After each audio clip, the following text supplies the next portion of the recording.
Buenos días a todas y todos. Les damos la bienvenida a la mesa 3 del coloquio. La mesa se titula Arte, Género, Poder, Desafíos Coloniales. Vamos a tener 4 participaciones. Vamos a comenzar con Larisa Escobedo. Por favor, pases aquí para presentar. Larisa es artista, escritora, académica feminista. Su trabajo se centra en escritura, instalación, performance, gráfica, videoarte y ensayo. Es doctora en arte por el Colegio de Morelos con una tesis sobre arte feminista contra el feminicidio. Es graduada de la maestría en artes visuales con especialidad en arte urbano de la UNAM, de la Escuela Nacional de Artes Plásticas. Es licenciada en artes plásticas con especialidad en escultura por la Universidad Autónoma del Estado de Morelos.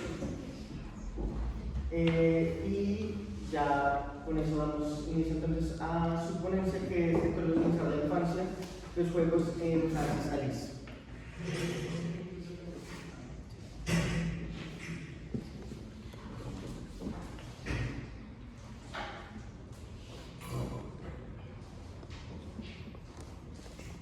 Buenos días, gracias por acompañarme el día de hoy. Bueno, voy a leer mi ponencia y voy a ir explicando algunas cosas. Decolonizar la infancia, los juegos en Francis Alice. Los niños y las niñas han desaparecido del espacio público. Los sonidos de las ciudades ya no tienen carcajadas, gritos y bullicios de bandadas de infantes que tocan los timbres y corren, que atropellan en sus bicicletas y que dan pelotazos en los vidrios o en los patios vecinos. Ya no se ven hoyos de canicas en la tierra, ni campos de batalla dibujados con gis sobre el pavimento. Las violencias de las ciudades han llenado de miedo a progenitores, maestros y vecinos. Todo es peligroso para la infancia, desde los automóviles hasta los pederastas. Niñas y niños de las ciudades viven cada vez más una realidad de cuarentena permanente, aprisionados entre pantallas de sus teléfonos celulares, las inmersiones espacios sociales del videojuego y los centros comerciales que solo les proponen ser consumidores.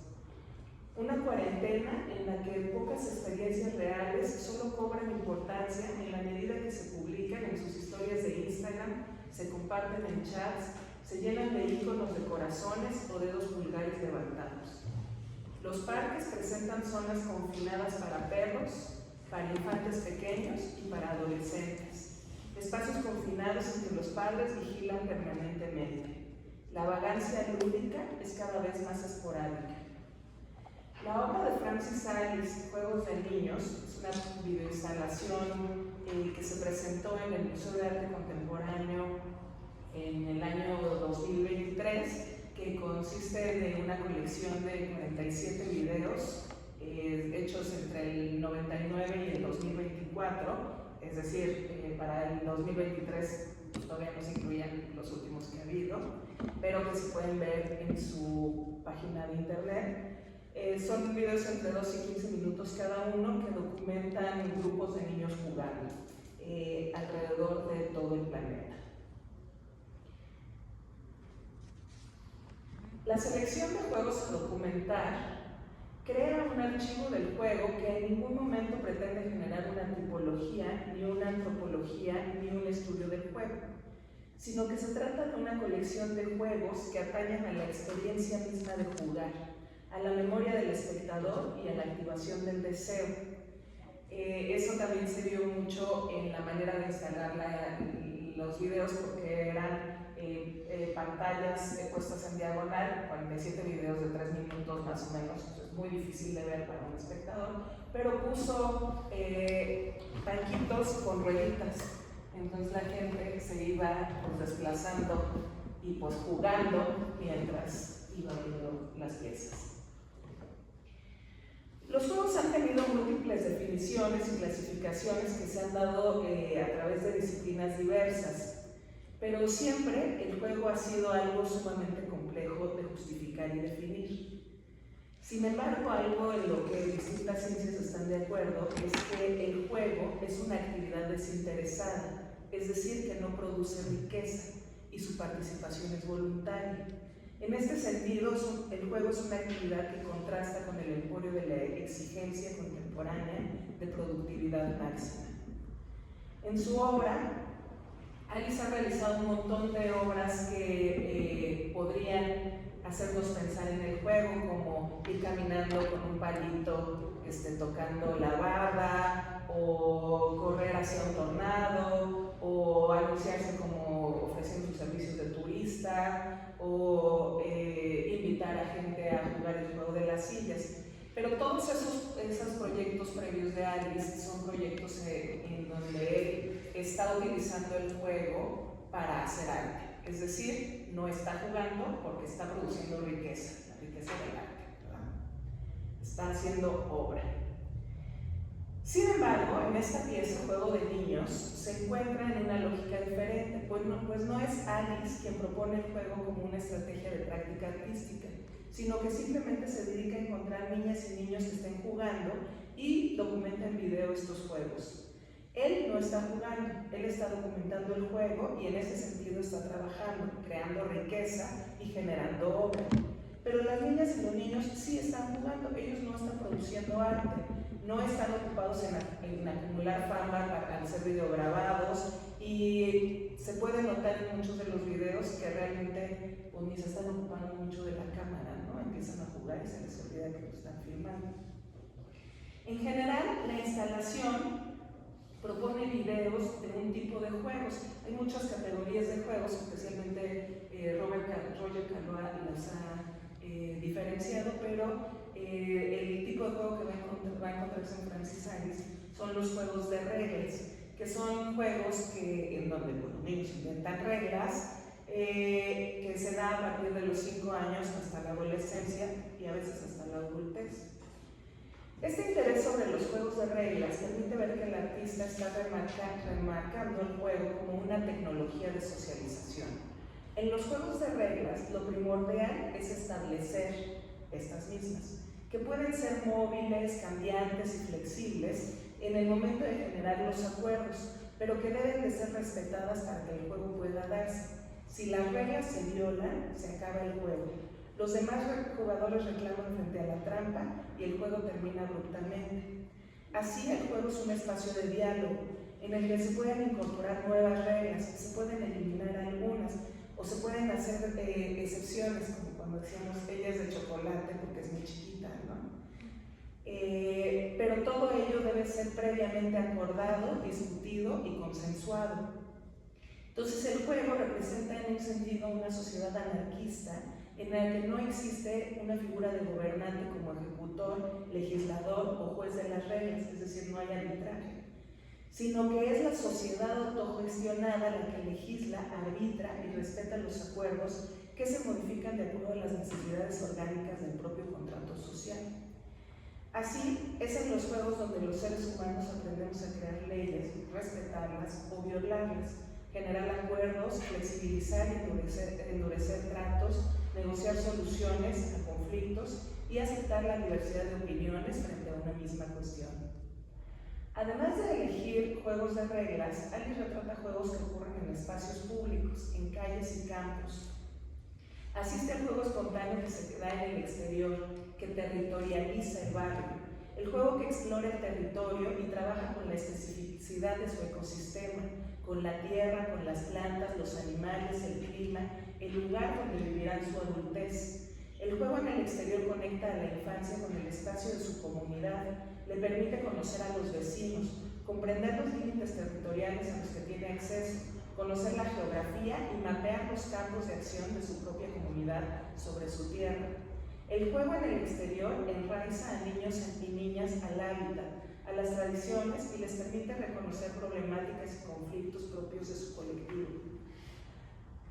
No es solo que niñas y niños jueguen en el territorio, sino que juegan con el territorio, como en esta pieza La Rue, donde un niño congolés que vive en las inmediaciones de una mina de cobalto sube con una llanta a la montaña negra de desechos minerales, sin plantas, animales, en un entorno completamente hostil para la vida, descalzo, solo, con un esfuerzo terrible, y al llegar a la cima se mete a la rueda y se deja caer, ¿no? Okay. El artista está al mismo tiempo representando una situación territorial que implica una historia reciente de violencia, de destrucción ecológica, despojo, extractivismo, racismo estructural, mientras que al mismo tiempo muestra resiliencia humana y la capacidad de encontrar alegría en cualquier situación. Además, Alice evita parques, canchas, es decir, espacios territoriales diseñados por adultos para los niños, ¿no?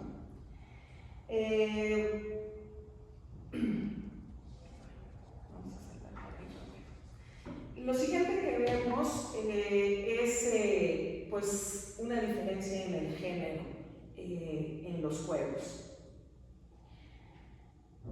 Los juguetes, hay la utilización de juguetes que ellos creen o que ellos conviertan en juguete, como esta llanta que no es un juguete, pero el niño lo está transformando. Los juguetes de producción industrial son artefactos culturales producidos por adultos de forma seriada y estandarizada que funcionan como instrumentos pedagógicos de imaginarios hegemónicos. Basta colocarse en cualquier supermercado del mundo y dirigirse a la zona de juguetes. Inmediatamente podrá notarse una disposición de colorimetría asociada al género. De un lado, juguetes rosas, del otro, juguetes azules. En los juguetes rosas se encontrarán puros juguetes asociados al simbolismo de lo interior, muñecas que maternan, o muñecos que son maternados, cocinas, maquillaje, ropas, casas, flores en miniatura. Del otro lado, de los colores juguetes azules, juguetes dedicados al espacio exterior, armas, pelotas, autos, herramientas. No es para nadie una novedad aseverar que la intencionalidad del género que existe en este acomodo trata de explicar a niñas y niños que sus espacios son separados, lo mismo que sus intereses deben estar marcados por los designios del género. Por otro lado, existen los juguetes digitales, que sobre todo se concentran en las consolas de juego, que lo que vemos allí es sí juegos digamos territoriales, casi siempre se trata de laberintos, pero son territorios que no son el territorio donde habita el niño, por lo tanto el niño se desterritorializa. Efectivamente sí son juegos donde hay reglas, pero son reglas que un adulto inventó o un conjunto de adultos inventaron, no que donde los niños crean. Y también vemos pues que las cosas psicomotrices que se activan en el videojuego pues es la relación cerebro-ojo-mano, que es una relación cartesiana, contra la corporalidad que implican los juegos de niños normalmente. Entonces, pues bueno, lo que hacen los videojuegos en un sentido es que generan una experiencia solitaria, descorporalizada y alienada del territorio y la comunidad.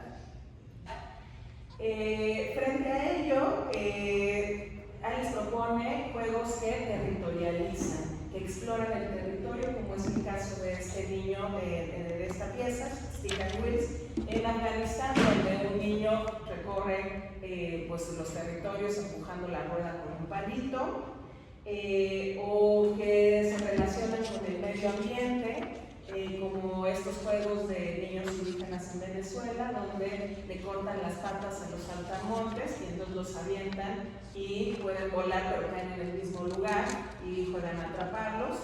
Un poco cruel, pero sí es territorializado. O otro juego que se llama Estrellas, donde los niños van haciendo, digamos, distintos marcajes del territorio con tapitas de refresco. A pesar de que la pieza de Francis Alice trata de no ser estereotipada con el género y trata de buscar espacios, digamos, de equidad, lo que vamos viendo alrededor de las 47 piezas es que pues, la desigualdad entre géneros aparece. ¿Y cómo aparece? Bueno, pues de 47 videos, 20 presentan, es decir, casi el 50% presentan juegos de solo varones. 18 presentan juegos mixtos y solo 9 presentan juegos de solo niñas. Los juegos de solo niñas quedan acotados a espacios muy pequeños y en general tienen que ver con prácticas cercanas a lo dancístico, como puede ser donde están saltando la cuerda, o otros que voy a enseñar ahorita. Contrario, los de puros niños representan acciones, luego tenemos los que son mixtos, que son pues, como la piñata, ¿no?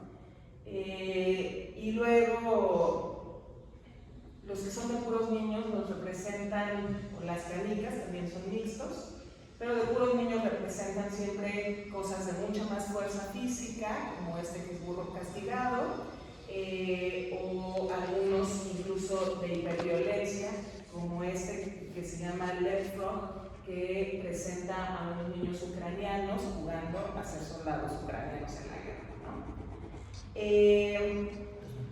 Sí. Las niñas, como digo, se acotan a espacios más pequeños y acciones dancísticas como este que es el resorte, o juegos de baile como Shango del Congo. En muchos de los juegos mixtos, además, vemos que eso de ser mixtos es ciertamente relativo. Por ejemplo, este es un juego de rayuela en Irán, y vemos que casi todos son varones, pero hay una niña por acá, y hay por ahí en esta escena no se ve, pero hay otra niña, hay dos, y casi tienen pues, muy poca oportunidad de jugar. En todo el video pues su participación es mínima, ¿no? También la obra presenta juegos en solitario que no requieren acuerdos sociales, pero que implican también la implementación de reglas, es decir, de autorregulación. Por ejemplo, aquí no se nota mucho en la imagen, pero este es el juego que hemos jugado todos de dar vueltas sobre su propio eje, ¿no? Hasta caer de mareo.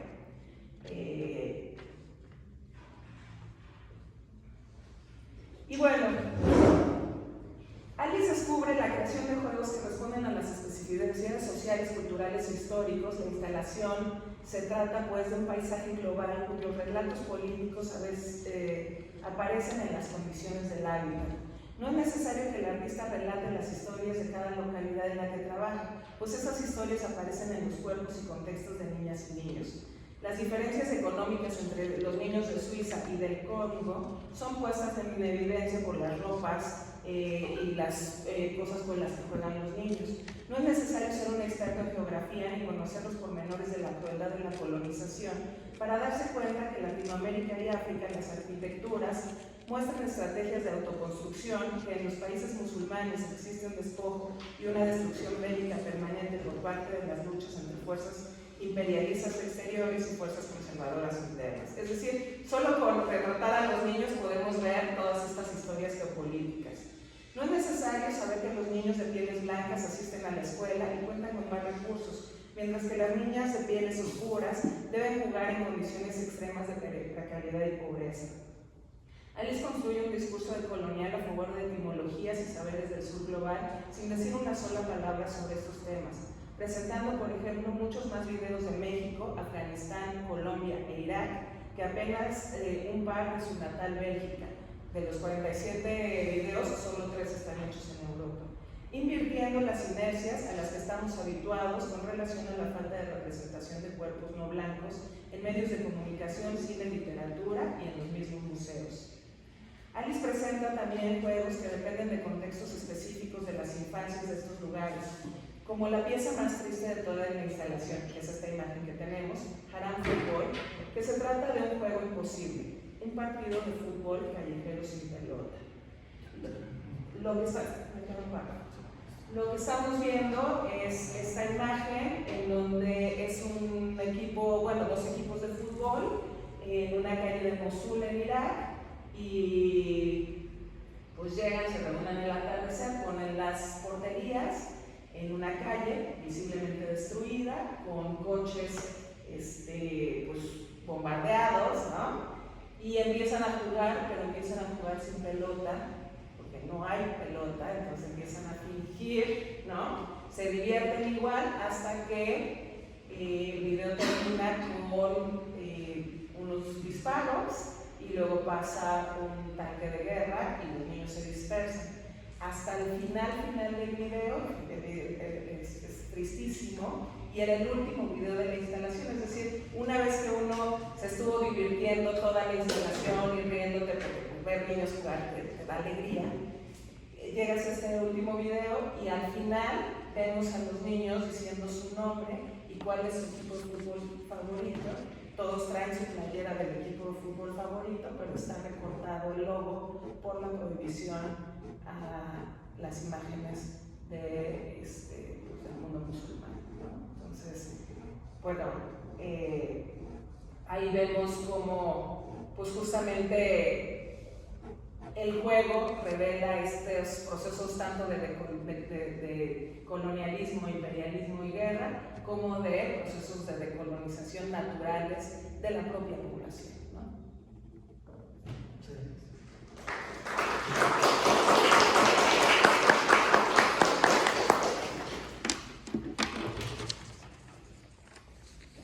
Gracias a Larisa Escobedo. Una disculpa que no avisé que eran de 15 minutos, estoy como 3-4 minutos más. Pero ya vamos ya quedan avisados ahora sí, son 15 minutos de participación y yo les voy a mostrar estos carteles para que vayan manejando el tiempo. Seguimos con, ya llegó Andrea González Medina. Pasa, por favor. Andrea es licenciada en Sociología y maestra en Filosofía por la Benemérita Universidad Autónoma de Puebla.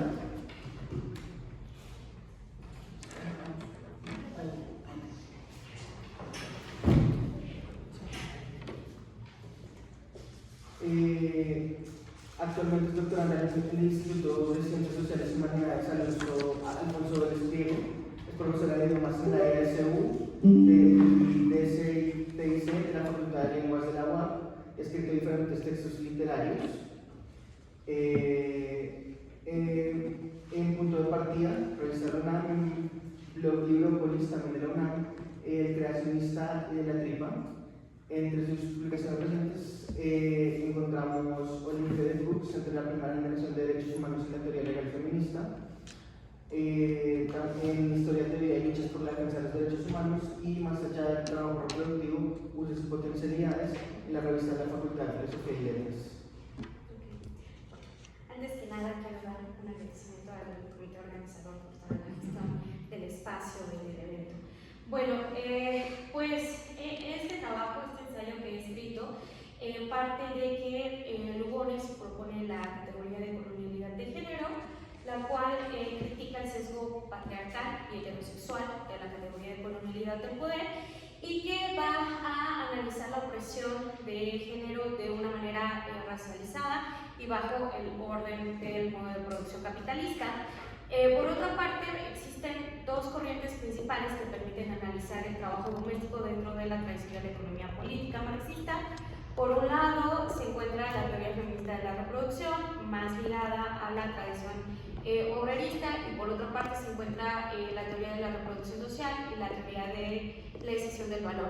¿Cuál es la diferencia central entre estas dos corrientes? Pues que una sostiene que el trabajo doméstico va a estar implicado en la producción de plusvalía, mientras que la segunda corriente va a decir no existe producción de plusvalía, ¿no? Estas han sido diferentes pugnas que me parece que podrían ser abordadas desde el pensamiento de Lugones, principalmente a partir de tres categorías que permitirían replantear el debate. La primera sería la categoría de trabajo, pues no todas las relaciones de trabajo entran dentro de esta lógica del capitalismo eurocentrado. Si bien el trabajo doméstico pues no encaja con esta relación de capital-salario, lo que se va a propiciar pues, es la reproducción del capital. En segundo lugar, pues se va a ubicar la discusión sobre la plusvalía, ya que aunque no haya pues producción directa de este valor, sí se va a sostener la acumulación capitalista. Y finalmente se va a ubicar la categoría de división del trabajo, que no va a ser solamente sexual, sino que va a ser racial, que va a ser geopolítica. Y esto, bueno, pues nos va a ayudar a proponer como un pensamiento que vaya más allá de la lógica dicotómica y jerárquica, ¿no? Bueno, una de las principales pugnas que ha habido dentro del pensamiento marxista, dentro del feminismo marxista, ha sido plantear la relación entre capitalismo y patriarcado. hay dos corrientes principales, que es la teoría de los sistemas duales y la teoría unitaria. La teoría del sistema dual va a proponer que la opresión de la mujer pues, es el resultado de la interacción entre el capitalismo y el patriarcado. Obviamente pues, esta corriente va a emerger como una crítica, por un lado, al marxismo, que no consideraba como el análisis de género dentro de sus estudios, y por otra parte también al feminismo de clase, que analizaba al patriarcado como una categoría estática. Entonces, desde la postura de Hartmann, el patriarcado va a operar como una categoría analítica que va a permitir comprender justamente cómo se articulan estas relaciones jerárquicas entre hombres y mujeres, lo cual resulta explicativo para comprender las relaciones de dominación. Aunque este enfoque en un primer momento resultó de gran utilidad para abordar esta relación, una de las principales problemáticas que encontró Young era que se hacía un análisis aislado de ambos sistemas, ¿no? Entonces, la teoría unitaria, que le va a tratar de dar la vuelta a todo esto, es tratar de pensar en una categoría que va a ser el capitalismo patriarcal. Otra de las críticas que se dirigió a la teoría del sistema dual es que el análisis de género quedaba como subyugado hacia esta cuestión de la economía, ¿no? Al análisis del capitalismo. En este sentido, pues, Young va a proponer transitar de esta teoría dual hacia la teoría unitaria. Utiliza esta categoría de capitalismo patriarcal para explicar cómo el modo de producción capitalista define la fuerza de trabajo de las mujeres como una fuerza secundaria, y esto pues obviamente va a perpetuar la dominación masculina.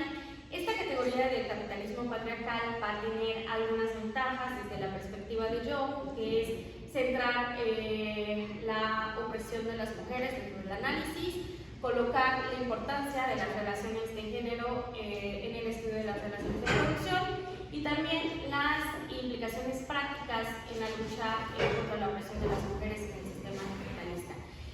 Por otra parte, bueno, tenemos esta propuesta de Lugones, que es la colonialidad del género, que va a criticar cómo el género fue impuesto por una estructura jerárquica binaria con todos estos procesos de colonización. Esto va a ayudar a visibilizar, obviamente, que el género no es algo universal, sino que va a ser una herramienta de dominación patriarcal que va a reorganizar todas las relaciones sociales, sexuales y familiares, ¿vale? Bueno, Lugones va a ampliar la categoría de Aníbal Quijano, mostrando cómo el género y la sexualidad pues, van a ser pilares del sistema colonial capitalista. Va a visibilizar cómo existe una destrucción de las formas de solidaridad en pro de la dominación y de la explotación característica de la colonialidad, y así es como va a llegar a la categoría del sistema de género colonial moderno, que va a ser esta crítica a la colonialidad del poder, en la medida en que Quijano pues, tomaba en consideración únicamente el elemento del sexo, ¿no? Ella sostiene, y hago una cita textual, la mirada de Quijano presupone una comprensión patriarcal y heterosexual de las disputas por el control del sexo y de sus recursos. Por ello propone esta categoría de colonialidad del género para analizar la opresión de género racializada y capitalista. Va a tratar de subvertir como toda la lógica dicotómica del pensamiento, sobre todo que se articuló bajo este binomio del humano y del salvaje. Entonces, para Lugones es muy importante entender que la colonialidad del género no puede existir sin la colonialidad del poder, ¿no? Que la raza va a ser una cuestión bastante central, y donde pues, la modernidad va a producir heridas coloniales, patriarcales y por supuesto racistas. Ella va a tratar de darle la vuelta como al feminismo blanco, donde pues, había una lucha por el tema de los roles, de las posiciones, de los estereotipos, y en la medida en que se articulaba esta lucha, pues no se tomaba en cuenta la opresión de nadie más, ¿no? Entonces, la situación también geopolítica y la cuestión de la matriz de opresión va a ser central para comprender esta relación entre capitalismo y patriarcado. Posteriormente, atrás, por favor. No, atrás.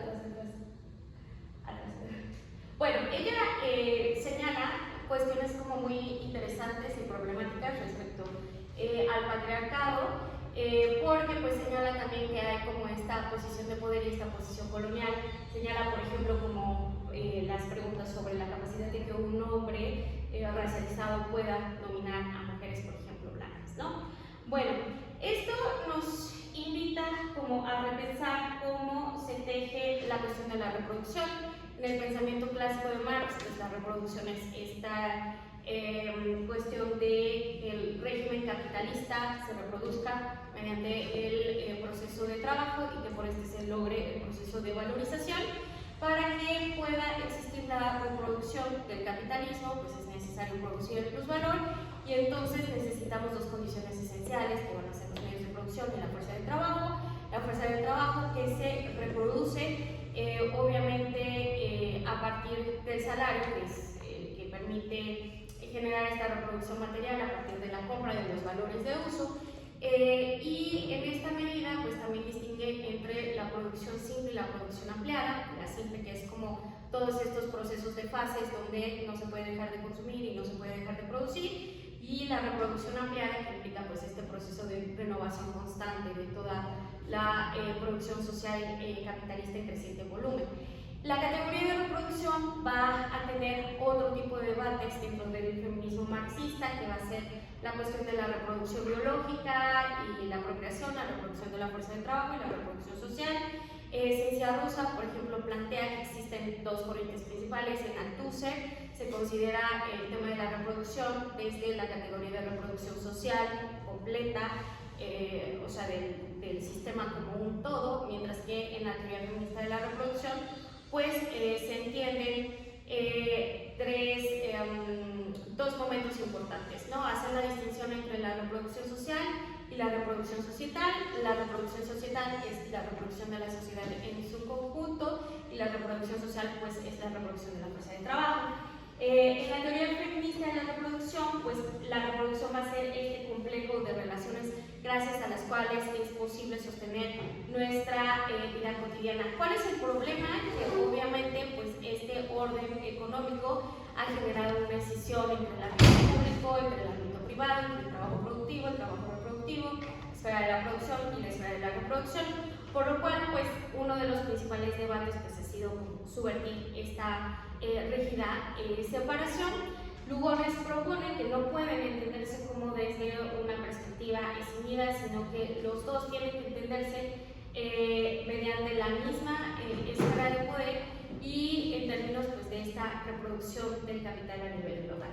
La siguiente categoría es los debates sobre la categoría de trabajo. Bueno, en el marxismo clásico el trabajo va a ser directamente el que produce plusvalía. Para ello se aborda desde dos categorías, que es el trabajo abstracto, el que nos permite medir la cantidad de trabajo socialmente necesario, y el trabajo concreto, que es el que se realiza propiamente para producir cualquier tipo de valor de uso. Y eso nos permite abordar como otra distinción, que es la categoría de trabajo productivo y la categoría de trabajo reproductivo.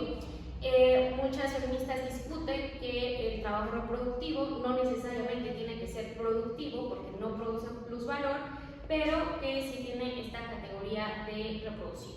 Ahora, durante mucho tiempo se utilizó la categoría de trabajo doméstico, y ya conforme se fue avanzando como en todos los estudios, pues se comenzó a trabajar con la categoría de trabajo reproductivo, que implicaba pues cómo abordar estas problemáticas referentes a aquellas actividades destinadas a atender el cuidado del hogar y de la familia, y se ocupa pues esta categoría de reproducción para diferenciarlo del trabajo productivo. El problema obviamente es que esto entra en una contradicción lógica con el marxismo clásico, porque pues el trabajo productivo también va a ser reproductivo, ¿no? También va a ser productor del hombre. Ahora, ¿cómo se le puede dar la vuelta desde el pensamiento de Lugones? Porque ella sostiene que no todas las relaciones de trabajo se enfocan desde esta perspectiva del capitalismo eurocentrado, no todas van a encajar con el modelo de relación capital-salario, aunque obviamente pues este sea el modelo hegemónico, ¿no? Es decir, que van a existir diferentes formas de explotación y que tienen que ver con esta forma también colonial. Y bueno, pasando un poco hacia la cuestión de plusvalía, que es uno de los principales debates, dentro de la postura, por ejemplo, de Silvia Federici, se ha planteado la idea de que las mujeres contribuyen a la generación de plusvalía. Ella sostiene que en tanto que la fuerza de trabajo es una condición para la producción, puede hacerse una analogía con la categoría de cadena de montaje y entonces pensar que forma parte esencial de esta producción. Sin embargo, bueno, hay personas como Angela Davis que van a sostener que la división estructural entre el ámbito público y el ámbito privado hace que el trabajo doméstico se encuentre fuera de las relaciones mercantiles y que por lo tanto más bien deba ser considerado como una precondición, que también es la postura que sostiene Scholz, quien en su trabajo El valor es el hombre, pues sostiene que no justamente es porque sea el hombre en tanto que sea biológico, sino porque fue el sujeto en el que se depositó pues esta objetivación valorativa, ¿no? Fueron quienes ejecutaron esta socialización del valor, ¿no?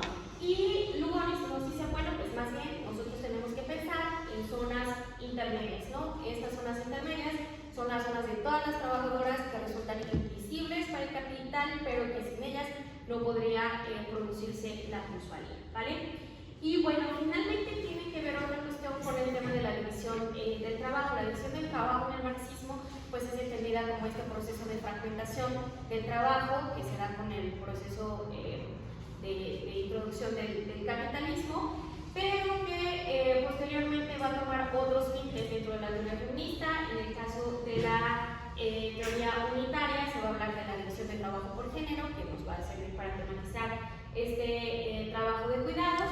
Por otra parte, Federici va a hacer un análisis más fino sobre cómo la división sexual del trabajo es un proyecto que emerge propiamente con el capitalismo y que nos va a permitir distinguir dos cuestiones esenciales. Primero, es cómo se vacía al trabajo, principalmente a la familia, de las características productivas, y por otra parte, cómo diferentes sujetos se involucraban con el trabajo doméstico, por ejemplo, las infancias o por ejemplo los hombres, por lo cual pues esta asignación de roles de género pues es una construcción moderna.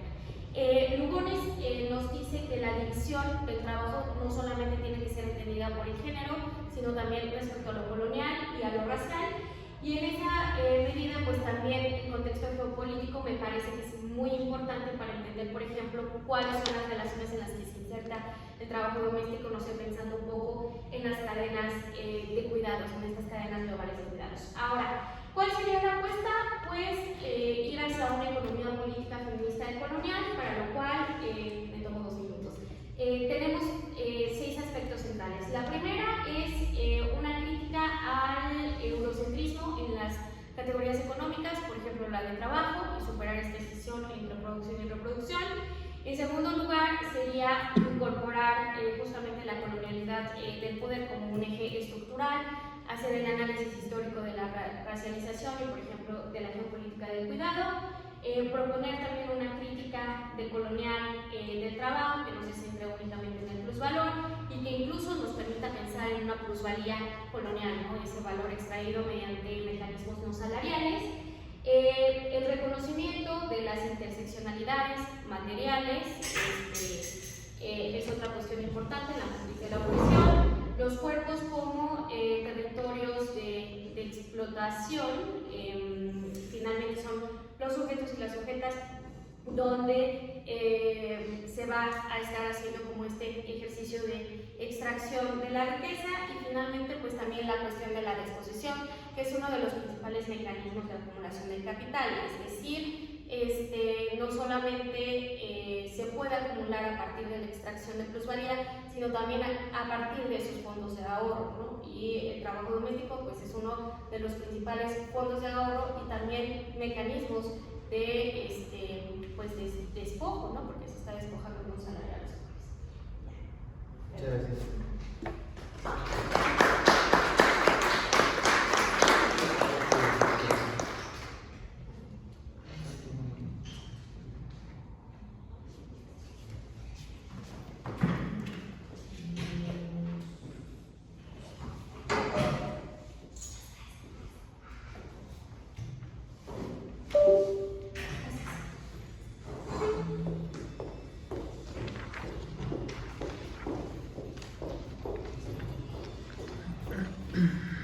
ahora seguimos con Julie Rosales Ríos.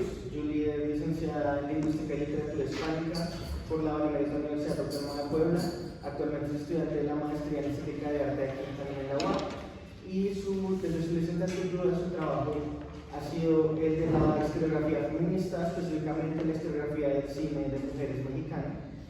Y su meta pues, es darle difusión y visibilidad a las mujeres que han sido relegadas al olvido en el ámbito de las artes. Su ponencia por ello se titula Contracultura, Contraimagen hacia la definición del cine de mujeres mexicanas. Sí, gracias. Buenos días. Yo les vengo a hablar sobre el cine de mujeres, como mencionó Felipe.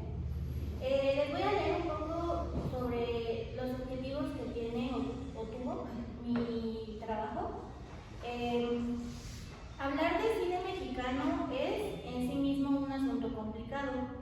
Entre ser menospreciado y ser considerado basura por la mayoría, pareciera que para las audiencias el cine mexicano no es más que estigmatización, mercantilización y un producto cultural inferior al del país vecino.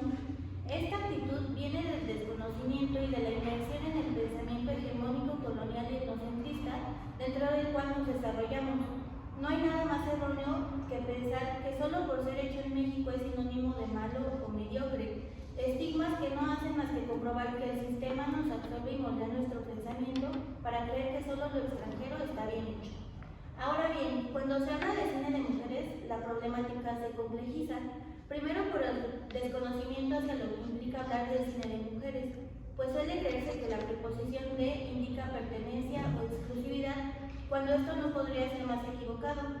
Y segundo, por la poca difusión y apoyo que tiene no solo del público, sino de las instituciones correspondientes. En este trabajo me centro en la primera problemática. Busco entender qué es el cine de mujeres no solo a nivel académico, sino su impacto en la sociedad. Les voy a comenzar hablando un poco de los orígenes de la teoría del cine feminista. Se inició en la segunda ola del feminismo, en la década de los 70, y hubo dos figuras clave, Laura Mulvey y Claire Johnston. La teoría feminista del cine nació de los movimientos feministas de la década de los 70 y fueron liderados por, como mencioné, Mulvey y Johnston. Bueno, aquí un poco hablo sobre la propuesta de Laura Mulvey. Ella habla de la mirada masculina. Se centra, o más bien como que subdivide esta mirada en tres, que es la mirada masculina objetivadora de la cámara, ¿no? Cómo muestra el cuerpo femenino de manera fragmentada y fetichizada, reduciendo a la mujer a un objeto de placer visual.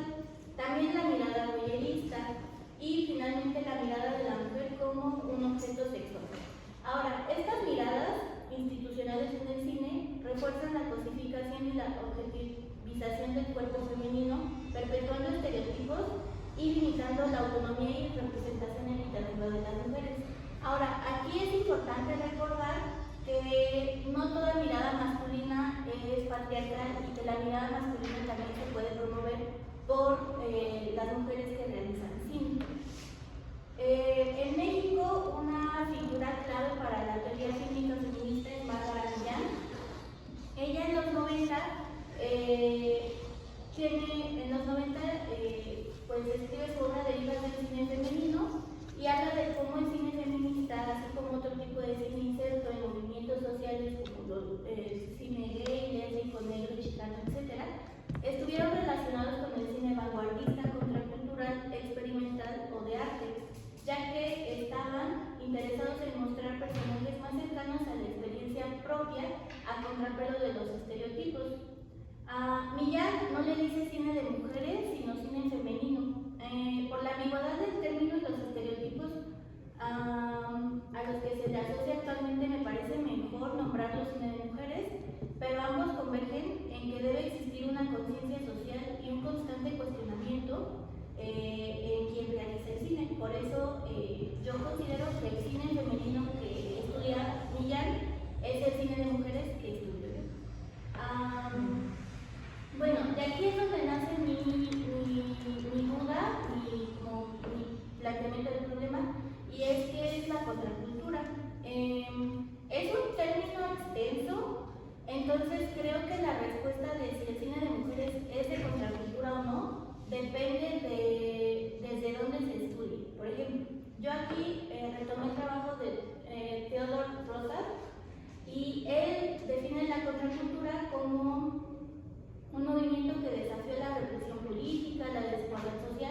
y el conservadurismo moral del régimen del partido que predominaba.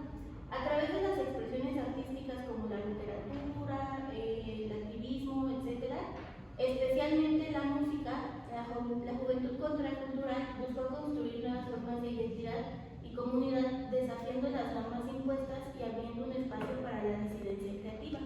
Este autor menciona como el evento definitorio contracultural mexicano al Festival de Música de Avándaro. Entonces, pues ahí como que entró mi choque, porque entonces dije, el cine de mujeres como tal no es contracultural. Y es aquí donde entra la propuesta de Bauhaber. Él habla de contraimágenes. Y entonces dice, comprender la contraimagen implica, por tanto, desentrañar su trayectoria, sus resonancias culturales y su capacidad para subvertir los discursos dominantes. Una contraimagen, en cualquiera de sus formatos, se convierte en un dispositivo que permite plasmar miedos e incertidumbres sociales que permean en el tiempo.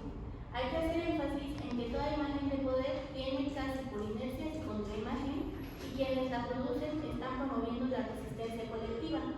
Entonces, pues para mí ahí tuvo más sentido que el cine de mujeres se consideró un cine de contraimagen y no como tal un cine de contracultura. Bueno, también algo que está sucediendo actualmente en el cine es una colonialidad de la sensibilidad. Al final, estos movimientos de una minoría resultan o ya están resultando redituables para las industrias. Entonces, pues la sensibilidad como tal está siendo succionada por la enajenación y alienación de los más poderosos que aparentan un interés por las minorías. Como lo mencioné, en la contracultura, pues ven una oportunidad de capital en las personas marginadas y repiten discursos, pero no cambian su actuar ni pensar. La crítica objetiva se desdibuja por una cuota y pues al final no somos cuotas, ¿no? Merecemos una justa representación. Y un claro ejemplo es pues la reciente película Emilia Pérez, ¿no? Que pues al final todo este sector de premios occidentales como el wow, es muy disruptiva y todo, pero al final perpetúa estereotipos hacia una problemática seria que se ve aquí en México. Es por eso que yo creo que el cine de mujeres apela a una estética decolonial. Aquí entiendo estética decolonial como lo hace Walter Miñolo, como una estética política que desobedezca los órdenes establecidos y nos sensibilice ante otras formas de representación. Cuestionarnos qué estamos viendo es el primer paso, ya que en esta constante guerra de imágenes, como la llama Bauhaber, la ideología dominante ha encontrado su mejor aliado, las pantallas. Finalmente, yo considero que las características del cine de mujeres son pues una postura política en la narrativa, cuestiona representaciones tradicionales y ofrece nuevas propuestas narrativas. Bueno, el cine de mujeres es noble porque no busca centralidad sino una estética multivectorial. Se rompe con el totalitarismo porque es consciente de que la diversidad es lo único seguro en esta sociedad. No hay una historia única y permite que las mujeres cuenten su historia y se reapropien de su voz. No las quiere homogéneas sino diversas. En cada cineasta hay formas únicas de ser, de sentir, sensibilidades y subjetividades que al final empapan su labor. Sus imágenes retratan la disparidad no como algo peyorativo, sino todo lo contrario, como una esperanza ante pues todos los años de querer encasillar todas las historias en una historia. Y bueno, mis conclusiones son que el cine de mujeres en México, hago énfasis en dónde se sitúa México, porque creo que cada país, hablando de Latinoamérica, tiene sus necesidades específicas, entonces no quiero creer o centralizar que el cine de mujeres ya es universal, ¿no? Porque sería como volver a caer en lo mismo. Entonces, pues se ha convertido en una plataforma de expresión y reivindicación, adoptando una mirada decolonial que cuestiona las representaciones tradicionales y ofrece nuevas narrativas, desafiando así la colonialidad del poder que permea en la sociedad y en el cine institucional. El cine de mujeres busca generar contraimágenes que desafían las representaciones tradicionales. No sé si vieron la película de Totem de Lila Áviles, pero creo que es un ejemplo de cómo el cine mexicano puede ir más allá de narrativas sobre violencia, que si bien es una problemática que está presente, no es la única narrativa que debería representar a México. También tiene una estética decolonial, propone una estética o una postura política de desobediencia que visibilice otras formas de representación, cuestionando la ideología dominante y pues al final desafía la colonialidad del poder. El cine de mujeres se erige como un desafío a la colonialidad del poder que impregna a la sociedad y al cine institucional. Bueno, el cine de mujeres trata de combatir la mirada masculina que Molby estudió en los 70, a través de algunos dispositivos estético-políticos como la decolonialidad, la pluralidad, la interseccionalidad, la resistencia. El cine de mujeres no impactó ni ha impactado lo suficiente en la política, cultura y economía del país como para ser considerado contracultural por todas las implicaciones que este concepto acarrea no solo en la academia, sino en la realidad social. Aunque bueno, yo hablaba con otro compañero y pues él me decía que sí podía ser contracultural, o sea, pero bueno, no es lo mismo, como que depende de quién retomas para tu estudio, ¿no? Yo creo que como lo estudia Rosa, no podría ser contracultural. Esto no es culpa del cine de mujeres, tal vez podría o pudo llegar a ser contracultural, pero no tuvo suficientes personas apoyándolo y no fue masivo. El cine de mujeres mexicano es un cine de contraimágenes que busca una estética decolonial. Y pues, ¿qué falta? Al final yo creo que falta cuestionarnos qué estamos viendo. Y pues promover e instaurar un espacio de pensamiento crítico contra la hegemonía de la ideología dominante que configura un dispositivo estético a partir de dos prácticas específicas: la reapropiación y remontaje de imágenes y la relación fracturada entre imagen y texto. Entonces, hay que educar con imágenes y contextos. Creo que hoy tenemos una amplia gama de herramientas, fotografía, obras de arte. Hay que hacernos más sensibles y las imágenes pueden ayudar a la sociedad a ser más empática de nuevo. Creo que todavía pueden florecer personas más sensibles, pero para lograrlo hay que pensar en una educación estética en lugar de una educación por competencias. Y muchas gracias. sí.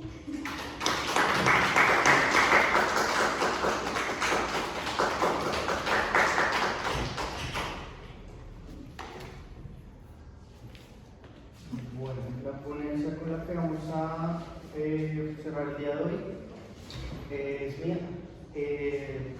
Yo soy Felipe Cifuentes Velázquez, soy licenciado en Filología Inglesa y filósofo de la Universidad Nacional de Colombia. Soy estudiante adjunto también de la maestría en Estética de Arte aquí en la UAP. Y pues vengo trabajando yo por una línea de la relación entre literatura y música.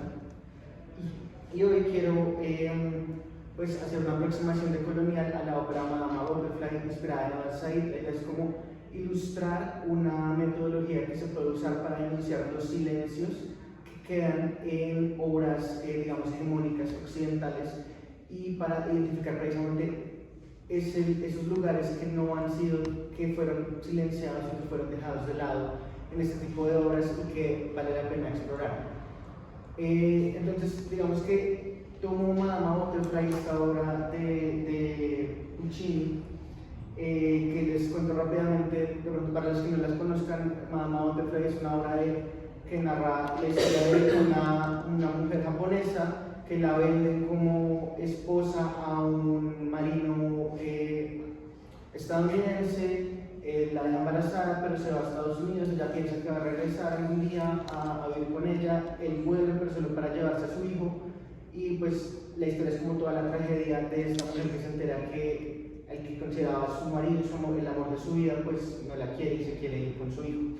Lo interesante de analizar esta ópera es que hay como una controversia en su interpretación. Por un lado hay quienes dicen que representa de manera compleja un enfrentamiento cultural entre Occidente y Oriente, llegando incluso a reivindicar a Butterfly, la protagonista, como representante de las mujeres japonesas oprimidas, y a encontrar en la ópera críticas al imperialismo estadounidense en esa región, mientras que hay otros que dicen que reproduce estereotipos orientalistas y machistas comunes en las producciones culturales y pensamiento europeo decimonónicos acerca de Japón y de sus mujeres. Entonces, mi idea es como con esta metodología tratar de solucionar un poco esta controversia a partir del enfoque que utiliza Edward Said en cultura e imperialismo. Edward Said es estadounidense de origen palestino, fue crítico literario, musical y de la cultura y fue uno de los fundadores de los estudios postcoloniales en la Universidad de Columbia. Algunos de sus trabajos más importantes son Orientalismo y Cultura e Imperialismo, que es en el cual me vamos a hacer para este trabajo. Digamos que algunos principios importantes que voy a tomar de Said son, primero, que el imperialismo no consistió solamente en intervenir militarmente en otros países, en establecer industrias y mercados transnacionales allí o controlar su administración nacional, sino que también implicó mantener un monopolio para la creación, la circulación y la interpretación de representaciones acerca del imperio y sus colonias, las cuales acompañaron, apoyaron y hasta justificaron las empresas de expansión territorial. Y aquí se incluyen no solo como vamos a hablar de literatura, sino también la etnografía, la economía política colonial y la arqueología también. Todas estas ciencias estaban al servicio de la empresa imperial para precisamente generar esta jerarquía de representaciones en la que es Europa el que representa los otros territorios del mundo. En particular, la relación literatura-imperialismo se la plantea de la siguiente manera. Como parte de la cultura de los países imperiales, la literatura cumple un papel central en el mantenimiento de ideas, imaginarios y actitudes afines con las empresas imperiales. Los autores europeos y estadounidenses se consideran autorizados para representar las colonias y a sus habitantes desde sus estatus como miembros de una cultura más civilizada, una raza más avanzada y sin la consideración genuina de otras perspectivas. Entonces, así como había esta autorización para llegar a organizar el territorio, explotar el territorio, había esta autorización para representarlo en las obras literarias. Y esto funcionaba a partir de 4 principios.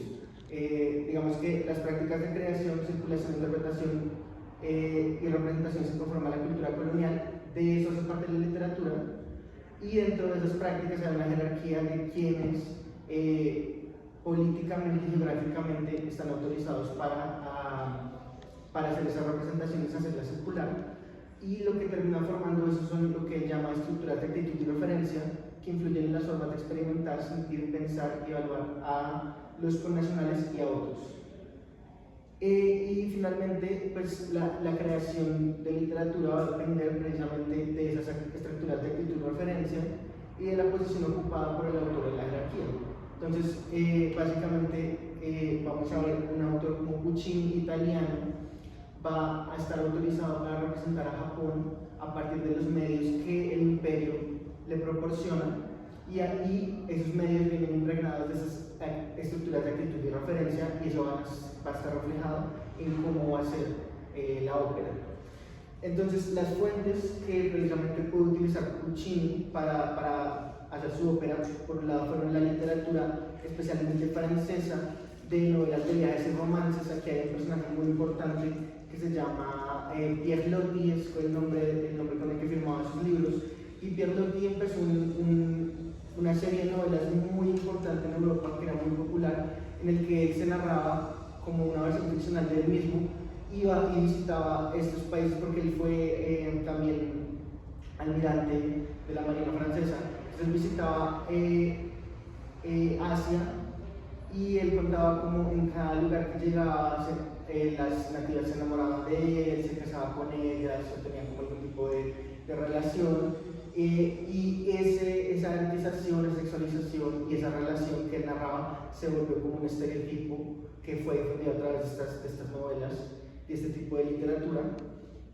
Y en otras óperas, en otras representaciones teatrales, vemos este estereotipo de el extranjero que llega a un pueblo de estos colonizados, y como las mujeres de ese territorio entonces se enamoran del extranjero y se crea este tipo de relación particular que podemos ver en Madama Butterfly. Y entonces eso es lo que termina, o sea, el resultado de eso en la ópera es que se reproducen estereotipos raciales y de género sobre Japón y sus mujeres, como parte de estereotipos más generales sobre Oriente, reflejados en los personajes y su relación.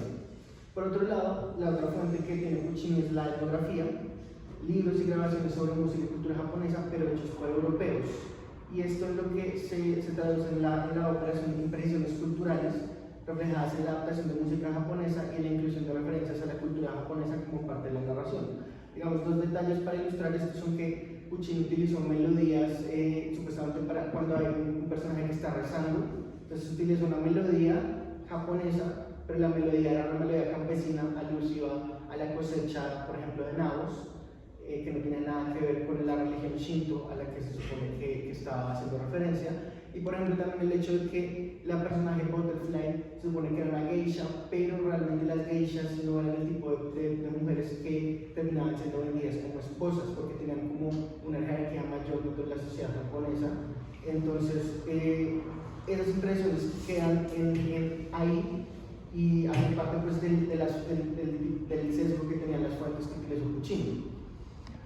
Ahora, además de este lado como general del imperio, hay que tener en cuenta que Said sí dice que precisamente para identificar lo particular y los vacíos que quedan expresados en una obra, hay que tener en cuenta la posición particular del autor. Entonces, dice que en la construcción de una obra de arte entran en interacción las estructuras de actitud y referencia comunes a una cultura que venimos hablando, las condiciones históricas y políticas del país respecto al cual el autor siente alguna afiliación, las exigencias y convenciones narrativas impuestas por el ejercicio artístico del mismo autor y las posiciones y las experiencias personales de cada autor.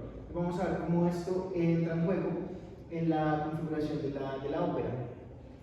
Y bueno, la idea detrás de todo esto es que en la base de las ficciones literarias encontramos un panorama político que constituye una simplificación o una destilación hecha a partir de las elecciones de un autor, de un panorama político real mucho más complejo y difuso. En particular, en la particular configuración literaria de hechos y representaciones cargadas políticamente dentro de una obra, se gana una nueva riqueza, densidad y complejidad derivada de la interacción entre lo narrativo, lo político y lo personal. Lo político está conectado de manera concreta con las experiencias de los individuos y cómo las marcas de ese contexto quedan registradas en las obras literarias. Y lo que estamos buscando son cómo las marcas de ese contacto quedan registradas en las obras literarias y sus interpretaciones. Entonces, en el caso de Puccini en particular, él viene de una tradición italiana de ópera que se centra en la ópera como una expresión dramática y musical de las emociones más intensas. También él hacía parte de un movimiento que se llamaba verismo, que se centraba en la presentación de aspectos mundanos, pasiones desenfrenadas y actos inmorales. Y en Puccini también estaba esta tendencia de siempre de que sus heroínas tuvieran una tragedia, que fueran personas marginadas, que la tragedia es como la que las separara de su familia, de su contexto, que terminaran absolutamente solas, y que eso fuera causa de una relación amorosa y de una relación amorosa con un hombre pérfido, digamos, un hombre que realiza como actos que terminan afectando a la heroína de Puccini. Entonces, como esta fascinación del autor y esta orientación de su obra fueron lo que le llevaron a interesarse por el personaje de Butterfly. La historia del personaje de Butterfly comienza siendo una anécdota que le cuenta una misionera a su hermano, que era escritor de literatura estadounidense, le cuenta la historia. Esa historia después la adapta otro estadounidense al teatro.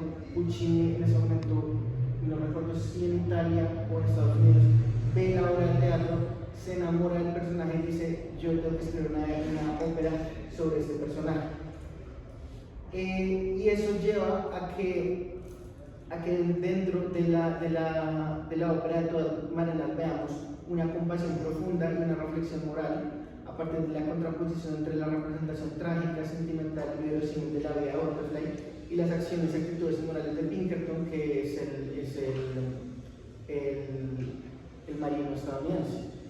Pero el matiz que tiene esto es que realmente, como no hay una consideración de la posición real de las mujeres en Japón, como toda esta reflexión se hace desde estereotipos y desde las estructuras de referencia que Puccini hereda de las fuentes que utiliza, entonces lo que termina haciendo es una autorreflexión, como dentro de de los imaginarios mismos que tienen los europeos.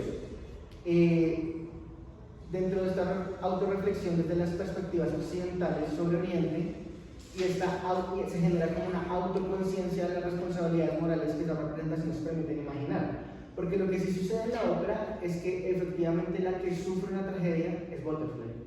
Realmente toda la ópera está enfocada en mostrar el dolor y cómo poco a poco la vida se le va desarmando por las acciones y por estar enamorada de este hombre que le prometió todo y que ella se entregó a este estadounidense porque supuestamente iba a ser mejor, iba a salir de su condición japonesa, volverse americana y todo esto.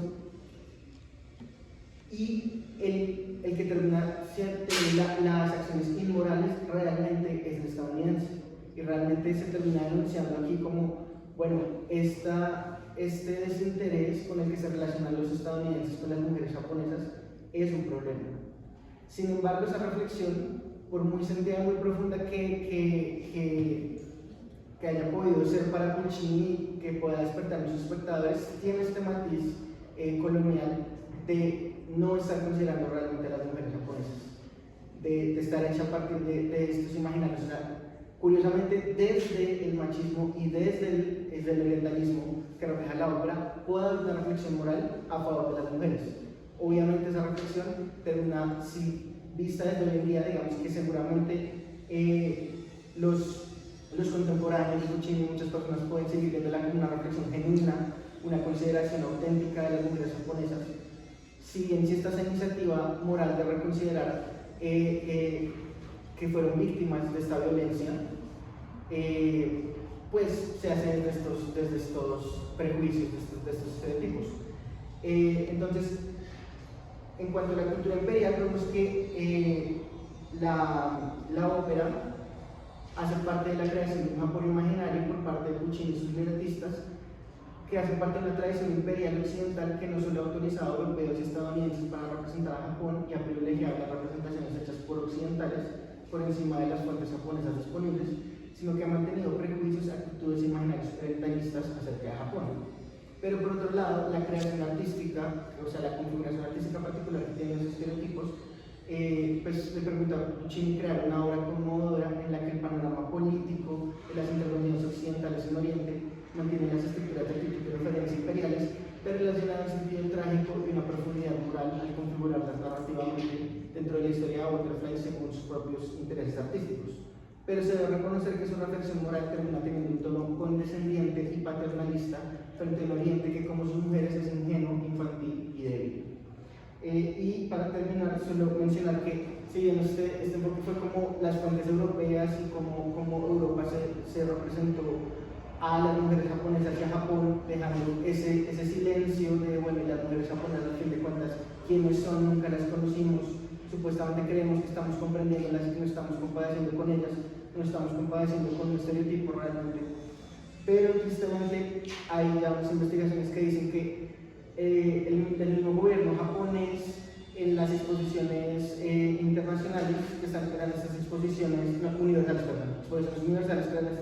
exposiciones en las que Europa ponía todos estos descubrimientos que ellos descubrieron del mundo, del nuevo mundo, explorando ellos, y ellos fueron los que rescataron del olvido supuestamente las culturas perdidas de Asia o América, que precisamente Japón pudo tener una participación más activa en estas exposiciones universales, y el gobierno japonés mismo promovía estos estereotipos sobre las mujeres porque no los veía problemáticos.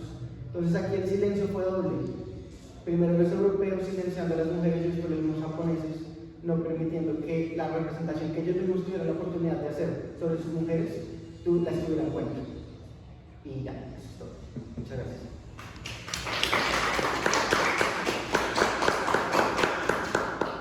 Y se nos terminó el tiempo, supuestamente ahora tenemos 15 minutos de receso, pero si quieren tomar un par de minutos para comentar alguna ponencia, para preguntar algo, bienvenidos.